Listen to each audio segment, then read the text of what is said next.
Доктор Ангел Радев, основател на най-голямата специализирана клиника за минимално инвазивно лечение на венозни заболявания в България, Варикс Клиник. Венозен лазерен център ще ни запознае с тях. Здравейте, изключително приятно ми е да съм тук пред една такава аудитория, която, за да присъства на такъв чудесен форум, най-вероятно има отговорност към собственото си здраве, защото впечатлението на ми е, че масово хората всъщност поверяват здравето си на докторите, без да смятат, че всъщност основната отговорност за тяхното здраве в самите тях. В следващите няколко минути ще ви запозная с един доста разпространен проблем, свързан с разширените вени, козметични вени и капиляри. За съжаление, доста подценяван. Но преди да започнем, искам първо да ви помоля от всички от вас в залата да вдигнат ръце, които познават поне 2 или 3 човека с разширени вени или някакви козметични проблеми. Да, може да се огледате помежду си колко много хора дигат ръце. Не случайно задавам този въпрос, защото на територията на България преди няколко години беше проведено обширно епидемиологично проучване, което показа, че 37% от населението в България страда от разширени вени. Когато обаче говорим за козметичните вени и капиляри, процента вече може да скочи дори на 80%. И както вече ви споменах, въпреки тези данни, проблема остава изключително подценяван не само от самите пациенти и от хората, които не са с медицинско образование, но включително и от мои колеги. Подобен тип проценти поставят хроничната венозна болест и в частност разширените вени сред социално значими заболявания, като артериалната хипертония и захарния диабет. Защо обаче не трябва да бъде подценяван проблема? Тук на тези снимки са нагледени различни стадии. В първия стадий е козметичния стадий и след това всеки следващ стадий става все по-зле и по-зле състоянието при хора с хронична венозна болест, които не си обръщат внимание дълги години и дори може да се стигне и до живото застрашаващи състояния. Разбира се, не искам да ви плаша, но това човек трябва наистина доста да се занемари, за да се стигне до там, но наистина е проблем, който определено не трябва да бъде подценяван. Но защо хората отлагат решаването на проблема? Моята практика и така опит показва, че огромна част от пациентите, които всъщност дълги години не си решават проблема, е големия страх от така печално известното оперативно лечение. Винаги съм се питал какво пък толкова, обаче пък много хора всъщност вероятно ги е страх, защото вероятно очакват нещо такова да им се случи. Това е пациент, който беше дошъл при мен 3 месеца след операция и крака му изглеждаше така, или пък така. Това е след оперативно лечение. Това е една млада жена, може би на 33-4 години и бяха направили подобен тип белези, който вече за цял живот тук някакво да се направи.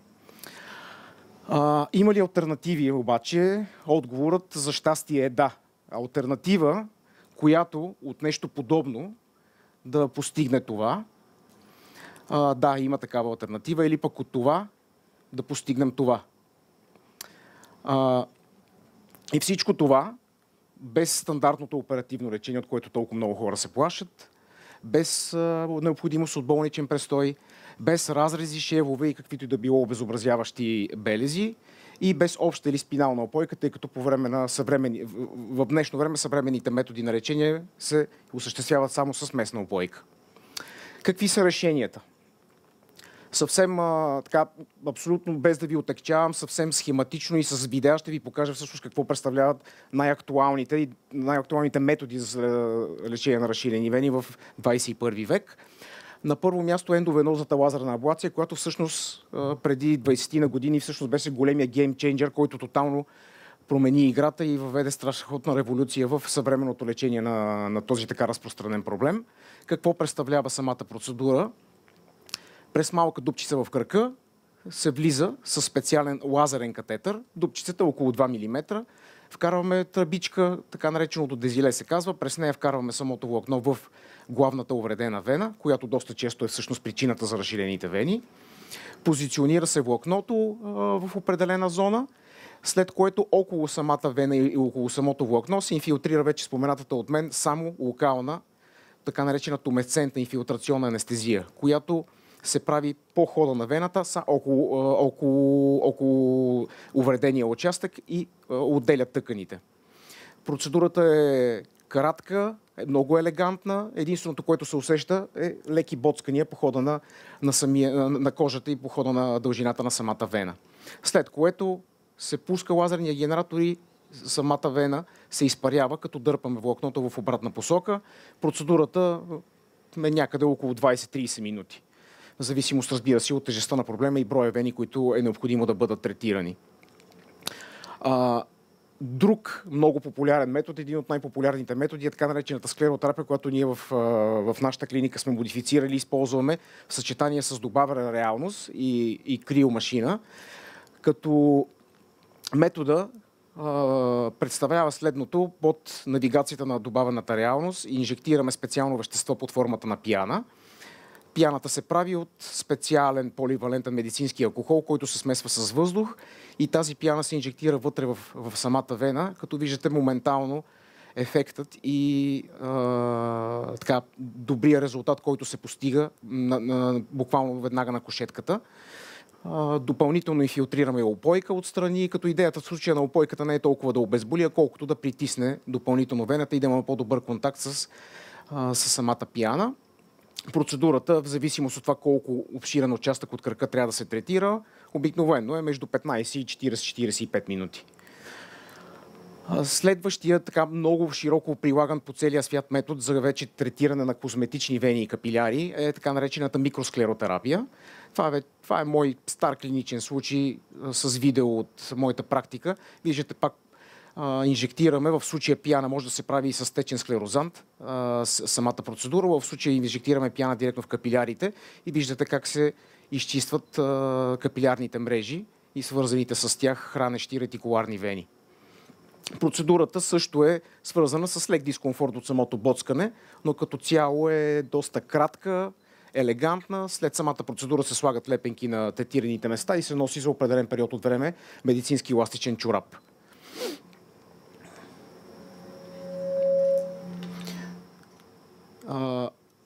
Следващия така много интересен и всъщност иновативен метод, който за щастие в България вече го въведохме, единствените в България го правим, е така наречената криолазерна криосклеротерапия. Това е метод, високотехнологичен метод, при който комбинираме няколко технологии: трансдермален лазер, охлаждащ въздух, добавена реалност, инжектираме и специален склерозант под формата на течност, който да затвори самите вени. Виждате, в случая първоначално се третира хранещата вена. Идеята тук на лазера не е напълно да изчезне самата вена, с ниски енергии, така, на по-купешки език да кажем, да сготвим вената с ниски енергии, след което допълнително да инжектираме в нея склерозант. Процедурата е много финна, доста пипкава и часовникарска работа, изисква търпение, но пък това е методът, който през последните години се установи, че дава най-добрите резултати, когато говорим за лечение на козметичната част, на козметичния спектър на хроничната венозна болест. Амбулаторната микрофлебектомия е метод, така може би малко по-инвазивен метод, който се прилага при по-големи вени в съчетание с останалите методи, за които вече споменах. Това е метод, при който през малки дупчици по хода на най-големите разширени вени се боцва, примерно, дупчица около милиметър и половина. Със специален инструмент се изважда най-големия участък от вената, като това е наистина доста елегантна процедура, въпреки че на прима виста човек, ако погледне, му се струва, че е доста агресивна, но в опитни ръце и така в доктор, който знае какво прави, наистина има отлични и козметични резултати. Механохимичната аблация е метод, при който също се третират по-главните вени.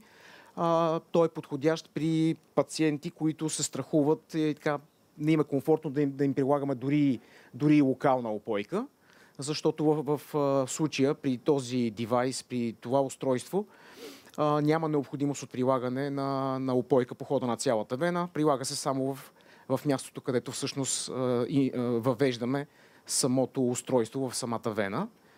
Процедурата също е минимално инвазивна, не термична, няма никакво изгаряне. В случая не е необходимо да се прилага дори и локална опойка по хода на кръка. Но лично за мен това устройство е хубаво да бъде прилагано наистина при хора, които имат сериозен страх от игли, но като цяло за мен, още в началото, метода, който ви споменах, лазерната аблация е златния стандарт и това е най-доброто, което предлагаме като цяло на пациентите. Но разбира се, много е хубаво да имаме различни варианти. Консервативното лечение всъщност е лечението, което е така доста широко популярно сред хората. То включва носенето на медицински ластични чорапи, използването на различни видове кремове, гелове, както и хранителни добавки и медикаменти за вени, които, разбира се, знаете, са широко разпространени както в аптечната мрежа, така и в доста онлайн сайтове. Какво е важно обаче да знаете за консервативното лечение? Има една голяма заблуда, че хората си мислят, че ще могат да си излекуват вените с хапчета и мазила и чорапи. За съжаление, не става така. Реалността е съвсем различна. Консервативното лечение може да има само облегчаващ ефект, но не води до дефинитивно излекуване на разширените вени и капиляри. Какви са, така, накратко сравнявайки, какви са предимствата на минимално инвазивните методи, когато ги сравняваме с стандартното, устаряло вече хирургично лечение?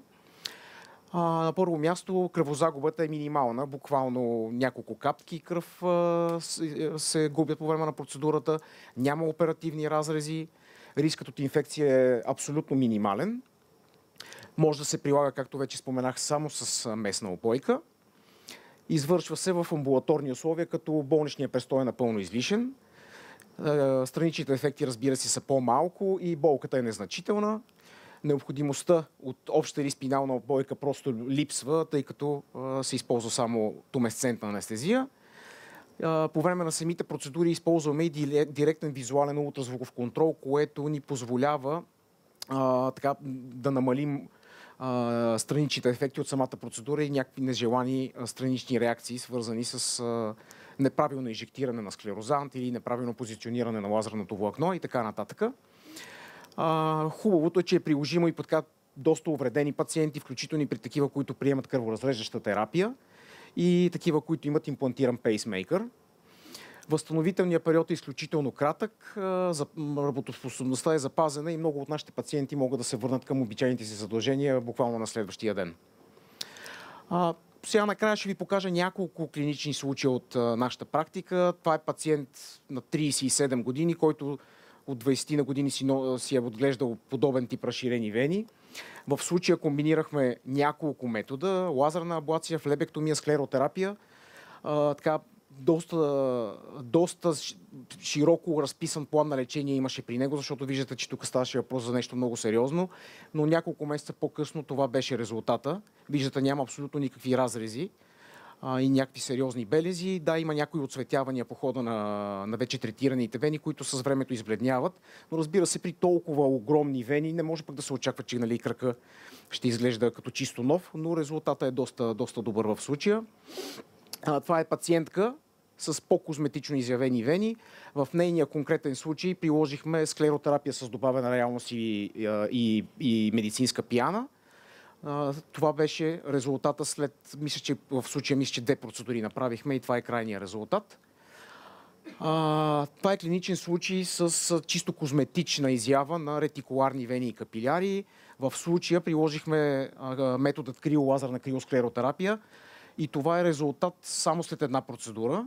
Разбира се, рядко обещаваме на пациентите, че можем да постигаме невероятни резултати само с една процедура, при който да било метод, но в случая постигнахме наистина чудесен резултат, дори и само с една процедура. Можеше да се, разбира се, ако почнем да се вглеждаме, винаги може да намерим още нещо малко, но пациентката беше доволна и не сме продължавали с втора процедура в случая.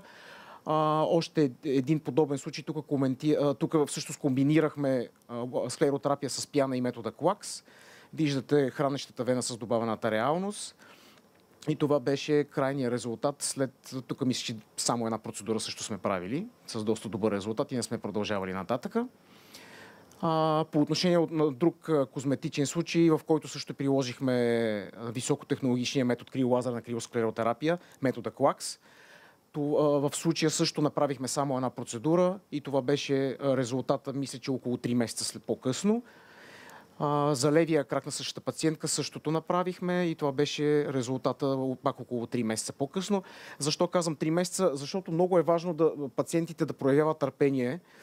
Не се наблюдава абсолютно веднага феноменален крайен резултат. Необходимо е да мине определено време, организма да се справи с различен тип оцветявания и пигментации, за да можем да постигнем желаните резултати. Което рано или късно се случва, но просто наистина трябва време и търпение. Накрая отново искам да напомня. Не се плашете, разширените вени вече не са равни на операция. Важно е да се знае, че адекватни крайни резултати обаче се получават при комбинирането на различни терапевтични техники.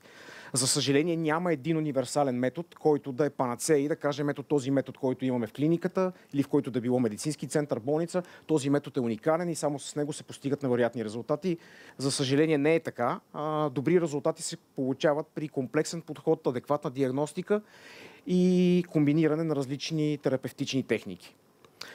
Накрая искам да ви призова, ако някой от вас е забелязал изпъкнали над кожата удължени извити вени на краката, или пък разширени козметични капиляри, ако страдате от тежест, дискомфорт и оттичане на краката, най-вече в края на деня, ако имате отцветяване по кожата с незарастваща рана около глезените, което всъщност вече е доста напреднало състояние, тогава може да се обърнете към нас и да ви помогнем. Не се страхувайте, не е страшно. Благодаря за вниманието. Много благодаря. Благодаря ви, доктор Радев. Беше изключително интересно и полезно.